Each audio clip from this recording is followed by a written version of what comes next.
Esses últimos dias saiu a GOLD, que é a Iniciativa Global de Tratamento da Doença Pulmonar Obstrutiva Crônica, DPOC, desse ano agora de 2025, e ele traz algumas informações interessantes, principalmente para o pediatra e para o pneumologista pediátrico. Quando a gente pensa em DPOC, geralmente a gente está habituado a entender como sendo uma doença de uma pessoa idosa, daquele tabagista de longa data, mas isso nem sempre é uma verdade. A gente tem outras doenças também que podem fazer DPOC, como por exemplo a deficiência de alfa-1-antitripsina, e não tem nenhuma relação com o tabaco. E na pediatria, a gente também pode extrapolar esse raciocínio e fazer o chamado grupo de DPOCC, doença pulmonar obstrutiva crônica da criança. Vamos lembrar que o DPOC, ele basicamente carrega duas características importantes ao mesmo tempo. Primeiro, seria uma doença com alteração estrutural e segundo, uma doença que faz uma alteração funcional.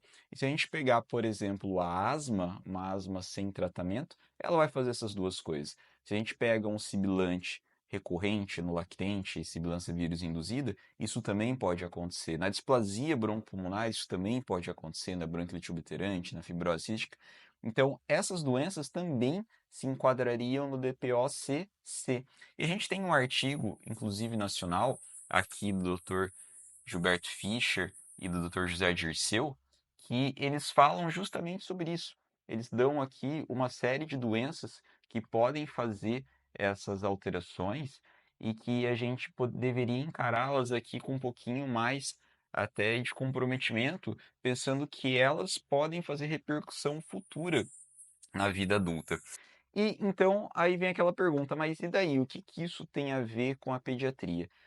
A Gold agora, nessa versão de 2025, ela acabou colocando justamente aqui, ó, as doenças pediátricas como sendo uma proposta etiológica do DPOC futuro.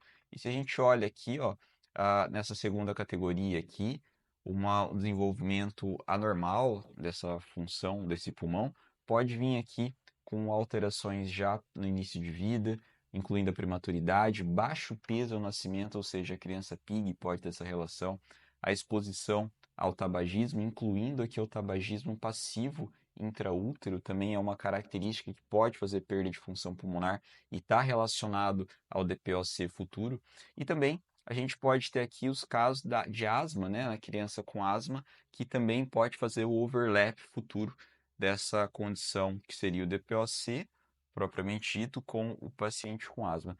Isso tudo, para a gente, na pediatria, só vai dar mais substrato para a gente ser mais agressivo realmente no tratamento dessa sibilância, dessas doenças de um modo geral que fazem a obstrução crônica da via aérea. E aqui é muito importante que ele destaca as infecções respiratórias precoces, as infecções respiratórias na infância.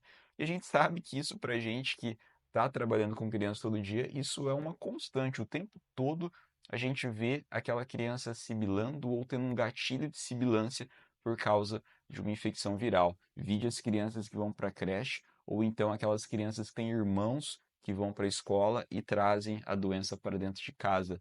Aqui, um outro ponto, além da terapêutica medicamentosa propriamente dita, uma coisa que é muito interessante e importante a gente pontuar é a vacinação. Como que a vacinação vai diminuir a intensidade dessas infecções, vai diminuir a chance das infecções graves e, consequentemente, vai diminuir o processo inflamatório que pode cursar com essa alteração estrutural e, em um segundo momento, com uma alteração funcional. Digamos que o Gol de 2025 ele facilitou um pouco a vida do pediatra e eu tenho muito isso comigo que muitas das doenças do adulto, essas doenças crônicas do adulto, são doenças pediátricas, como por exemplo o tabagismo passivo. O adulto que fuma, ele aprende a fumar na infância e na adolescência. Tem essa curiosidade de perguntar para os teus pais, para os teus avós que são tabagistas, quando que eles começaram a fumar? Você vai ver que eles começaram a fumar na infância, ou porque viram os pais fumando, viram o adulto fumando, ou porque acabaram se envolvendo em algum círculo de amizade não tão boa, que todos fumavam e aprenderam a fumar. Então, isso é uma doença pediátrica. E aqui a gente tem outros exemplos a partir de agora que só corroboram algo que a gente já via mesmo, não é? Que via que essas crianças que têm uma doença muito grave na infância vão ser adultos que vão ter doenças que vão ter uma dificuldade de controle também muito maior. Então, fica essa reflexão, dá uma lidinha ali na Gold que vai te dar um pouquinho mais de argumentos.